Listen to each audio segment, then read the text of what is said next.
Alright folks, beard of Bimbler, been a while, just haven't got mojo, but I'm getting back there. We're just in valleys now, we're just coming out of grass moored up top, had Peter out up there. Both me and the beardless Bimbler, we've got new backpacks we're trying out, ready for a big trip coming up later in the year. These are the Montane Trailblazer 44. Let's have a quick look around. Now, pitched at 44 litres, the humongous, I'd say they're nearer to 50. Now whether they've allowed for the extra pockets and that we'll go through in a bit. But yeah, so far we've had 2 days hiking with them, uphill and down dale, over mountain top. Very comfy, beardless Bimbler, she's happy with hers.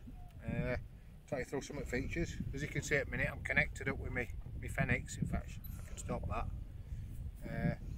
Because of this lovely little side pockets here. It says, go now.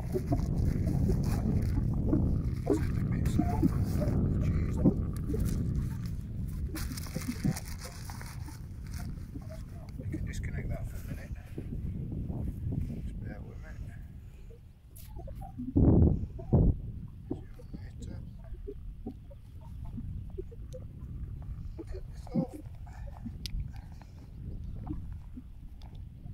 Should have done this before.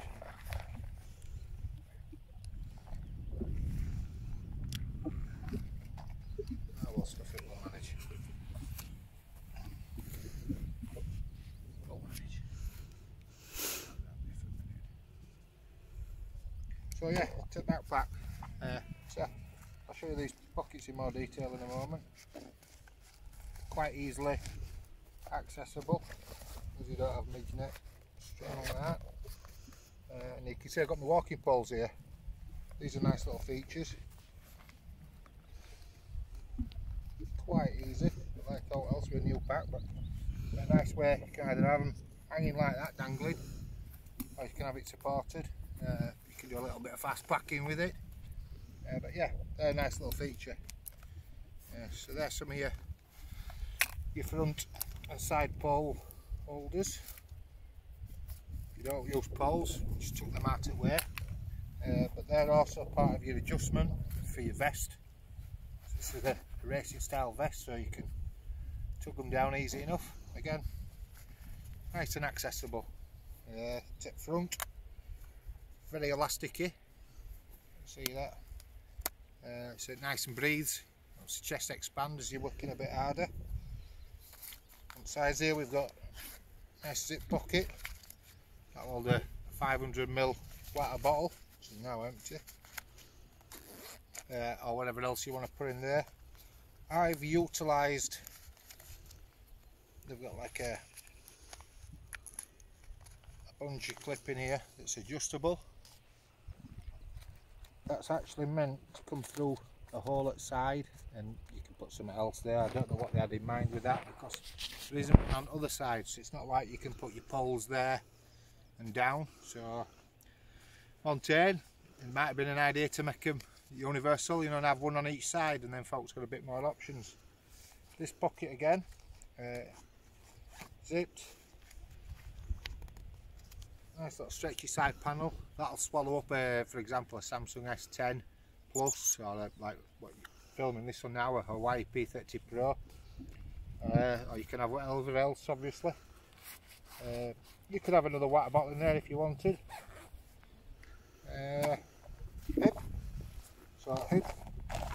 Quick shout out to Treadlight Gear, nice little pouch. Holds my compass, my phone, whatever else I want to put in there. The hip belt, it's thin. Just bear in mind they've tried to claim weight on the pack is 800 grams. I've been told that website it's more to 960. I'll have to wait when I get home. But yeah, there's plenty of spare webbing, so you can have an extra pouch if that's your thing. Nice adjustment, just give it a good old tug, pull back, strong buckle.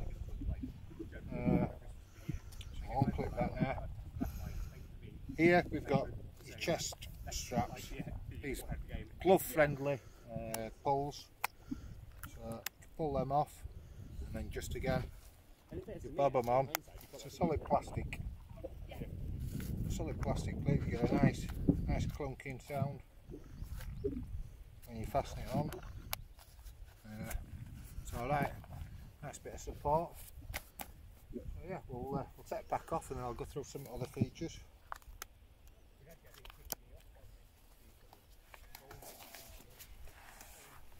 So sticking with the harness system, Zephyr AD back system. That is, I haven't read up on it. Adjustable back piece, so that's nice. They give you a bit of a measurement guide, you know, with the pack, but you just find your own fit. That's Velcro inside as well as outside. Nice bit of meshing, a little bit of ventilation. My back's quite sweaty, but as we've just descended, I've had it backed off a bit. Again, not massive amount of padding. They try to keep the weight down, but for me and the beardless bimbler, it's done us fine so far. Same with your harness webbing, very thin but supportive and comfortable, or we're finding them comfortable. Been to see what like when they wet through, how much water they absorb, and how it reacts like that. You can see with weather today, we've had no chance of rain. Solid, I'd say a little bit too coarse of a bag lift. That you can find rubs down against the back of your neck, so maybe a little bit too hardcore, especially for a pack that really shouldn't be probably overloading. Speaking of load weights, when I set off yesterday morning, I had 12.5 kilo. Now that's a lot for a 44 litre pack, especially as I consider myself a bit of an ultra lighter. The reason why I had so much weight, we will be using these packs on a long 10-day multi-day trip abroad, and these will be the packs that we're contemplating taking. We're going to be carrying a fair bit of gear with us. We don't know when we'll be able to resupply, and because of the way I eat my food, I don't eat your dehydrated lightweight foods, so I've been carrying steaks, sausages, eggs, but that's my thing. So weight wise, yeah, 12.5 kilos, and I found it quite comfortable. No real issues going up, going across, coming down, supportive and comfortable. I'll talk about another feature with the back in a minute. As you can see to the rear of the pack, mesh pocket. Now there's a lot of design features on this bag that I think they've borrowed off Ultimate Direction.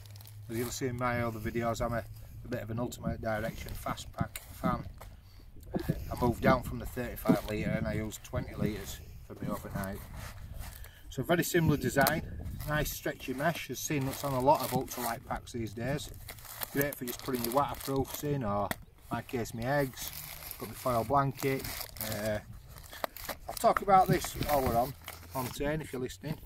My map, folded up, because I haven't anywhere on the front where I'm carrying it at the moment. It'd be convenient for the beardless bimbler to reach into my pack, pull the map out for quick reference.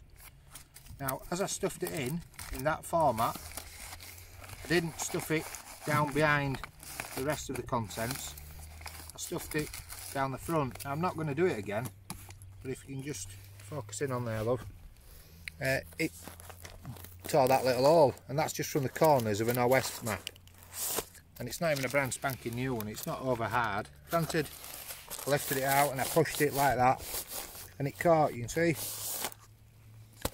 So durability of this mesh, that's a concern. Granted, these are the first models out, perhaps there'll be a few more people address them issues. Just remove my sit pad. I've obviously added those on myself, but that's thanks to this nice little bit of daisy chain webbing. It's quite robust, adjustable, so you can put different attachment points, like here, where you want to suit. Again, a bit like Ultimate Direction, but this time I'd say Montane's better than Ultimate Direction, because theirs was a thin, stringy type affair. Again, you've got your pole holders if you want to have your poles on the back, or a walking axe, etc. Nice little simple clicking system. And then to tighten it up, you'd pull that, and there's a slot. You see the slot, love? There's a slot in the buckle. that then just grabs it, and that keeps that nice and taut. So that's a nice little feature. I'll probably put my camping stool through there that I take down. Side pockets I should have shown you while I were on. You've got these huge mesh pockets here and another pocket in here. We will take 2 smart bottles at a push. I can reach round. I've actually got this on my bad side this morning. But you can reach round quite easily. You know, pull your water bottle out and have a drink. Bear with me folks, it is warm. So, them's your side pockets while we're in this side profile. As you can see, compression strapping, quite thin. Again, they've kept the weight down, but good stout buckles. Just give it an old tug. You can cinch it in quite well. What you have to be wary of, if you don't have it fully cinched in when you are trying to put your bottles in and you're reaching round, you'll catch the webbing, whereas if you are at least somewhat like cinched, you can get them in quite well. These side pockets, again, you can reach round, not much problem with them. Inside there I've got my little camera tripod, ultra pod, if anybody wants to know a bit more about that. It's lightweight. As you can see, I've wrapped it inside my hat because now I'm concerned about damaging this webbing. There's my SteriPen, my water bags for sterilising water, so I can perform that. I can refill up as water supplies without taking the pack off, because the pack is comfortable enough to leave on. Other side, to give you an idea of volume, in here I've got midge net, bit of cheese going soft. That's a mountain equipment squall jacket, which I haven't had much call for this weekend, but I've worn this just in the sun. So you can imagine, you can have your waterproofs, you know, if you're ultralight, small, packable, leggings, gloves, whatever else, and you can keep them accessible, which is great. But obviously you're still going to take your pack off to put your jacket on, but like with some wind shirts I buy extra large that would go over, you know, standard pack, not so much of this. Okay, I've got my tent poles, ultralight folding table, plenty of options. You see the moniker there, nice bit of stitching. Here we have another pocket. This is styled a bit like a bladder type pocket. In there, for example, I've got the first aid kit, a book, car keys, Swiss Army knife, big litre. See my arm going in there, that's quite deep. Put what you like in. Coming up I put my meat and that in there, in a foil wrap, so that's a nice way of putting something in. Bit of a water resistant coating, hard backing. Well, I'm saying hard, it's not rigid, but it's solid material, but it gives you more options on how you want to pack and what you want accessible.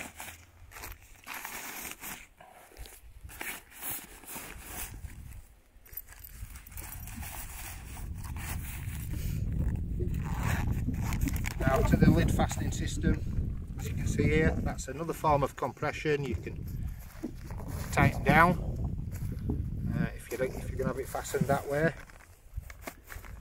Now what they've done here is they've been quite clever. Ultimate Direction, same sort of roll top fastening, but they've got buckles that will only fasten one way, whereas with Montane they've done it so if you're really maxing the pack out, you can have it like that. If you wind it the right way, that'll sit nice and flat, so there's no issue with catching. But obviously you won't be bushwhacking with that, going under branches and such like that. So that's a nice feature. Again, remember the grab handle, don't try that, expect, but it is quite slow. Another thing with the chest while we're at the top of the pack, your load lifters, a nice little touch on a lightweight pack, so you can just dial that fit in really nicely. So the inside of the pack, again with Ultimate Direction, what they did is they had like a tapered entrance. Montane, they've got a nice uniform entrance, so there's plenty of room. Ultimate Direction, what they had on their fast pack is Velcro here, it catches sleeves, things like that. There's no Velcro there, it's not needed, and it makes getting in and out nice and easy. Inside, it's absolute heaps of room in here. I've got jacket, wind burner stove, big bottle, just been out for a few days. MLD super mid, so quite a bit of volume there. MSR frying pan, skillet, bit of food inside that.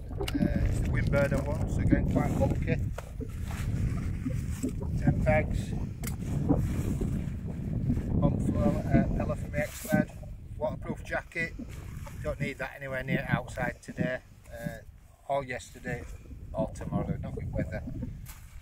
It's just along because change does happen. Change of clothes, inflatable pillow, and arm soft. Tights, spare socks. What else we got? X-bed, down mat light 5. So again, quite a bit of bulk. 3-season bag, didn't need it, but again this is what we'll be carrying on this trip, so it's nice to get a feel for what we use. And my apologies, it's not a bag, it's a quilt. It's a nice go light. Took it further into the bag. The OMM rotor smock again acts as an extra pillar. Just keep that at the top of the pack to put on, you know, if the weather's sharp. But this morning, cracking flags, it's going to be again. No need to put that extra layer. You saw me other jacket earlier. Head torch, spare pair of socks falling out of that bag. Back liner. So yeah, that's huge. So if you just want to bring it in again and show you something inside. Inside again, you can see we've got this contrasting fabrics, bit of waterproof type coating on, and then the top of the bag with a large accessory pocket, which I think is great for keeping those things where you need to know where they are at all times. Get quite a bit of stuff in there. I've had that packed out earlier, which brings me to this. We have an aluminium stay back stiffener. It's actually shaped supposedly to conform to your back, but all his back's different. Pull that out to look at it. Big mistake. It can be a right faff to get it back in. So you need to pay attention to how it comes out, and you may have to undo the sizing adjustment and help guide it in, because it goes down, in, out, through, back, through, out, down, and into a socket at the bottom. So just bear that in mind if you do take it out. I did a bit of running last night with this, empty, apart from a couple of essentials while I went down for water. It was a 3-mile round run. No weight really going down, very comfy. Coming back, I had 4 kilos of water in it, obviously all sunk to the bottom. Nice pack. I think it's ideal weight range for its volume. It is around 8 kilos. At 8 kilos you'll really be able to motor with this pack. I do suspect they've released this pack with perhaps the aims of the ultralight market. You know, it's fringing on that side at 800 grams for not a cottage industry built pack. I believe it might be something that they look for spine racers, for the summer fusion and for the winter spine perhaps. To me, 40 litres or 44 litres, it's an ideal pack size if you've got ultralight gear that you know is reliable. So that's about it for that. So yeah, thumbs up for an overall design. Great, comfortable, reasonable money. I picked this up from Sports Direct, no affiliation. They had them on at I think it was 80 quid or £90. Things I'd change. I'd go for a more durable mesh, even if it means adding a bit of weight. I'd go for perhaps slightly larger chest pockets, so that you'd have the option of putting in a larger bottle or a little bit more flex. I'd possibly go for perhaps another couple of little pockets where you could have some things to keep to hand for those people that use energy gels or spice and such like, things like that. But yeah, overall for the money, it's a big thumbs up for this pack. I'm looking forward to using it more, and I'll get back to you when I've done a few miles with a lighter load, and hopefully I'll wear it and not know I'm wearing it. So yeah, thanks for calling in again. Any questions, put them below, and we'll give you an update after some more use. Cheers folks, stay safe.